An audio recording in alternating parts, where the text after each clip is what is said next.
La mostra è possibile visitarla tutti i sabati e le domeniche dalle 15 alle 18, poi nella settimana tra Natale e Capodanno e tutti i fine settimana fino al 30 di gennaio sarà possibile visitarla su appuntamento. Ha un significato sicuramente di ripartenza. Abbiamo dovuto soffrire un paio d'anni, in particolar modo l'anno scorso quando le chiusure sono state davvero importanti, e ora finalmente, ovviamente rispettando tutte le normative e con le attenzioni del caso, finalmente oggi 11 dicembre 2021 siamo ripartiti, e siamo ripartiti con un'altra mostra importante, seguendo quello che era il messaggio, il ricordo che ci ha lasciato Gianni Ambrogio, cioè valorizzare l'arte, e credo che ci siamo riusciti molto bene. Devo dire che nella doppia veste sicuramente di Presidente della Fondazione Gianni Ambrogio, così come di Sindaco di Mareno di Piave, l'orgoglio è davvero molto alto, molto grande.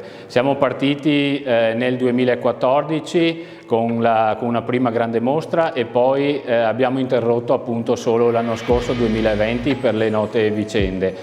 Si sono susseguite tante mostre, tanti eventi culturali, abbiamo valorizzato l'arte, abbiamo messo a disposizione dei cittadini di Mareno ma anche del territorio di eventi culturali di altissimo livello, e questo ci fa particolarmente piacere. Che l'arte davvero, il trasmettere il bello, la cultura e tutto ciò che di positivo questa può trasmettere in tutta la cittadinanza, sicuramente è un motivo molto importante. La pittura di Carmelo, e in particolare la pittura su carta, è una pittura di grande immediatezza apparente.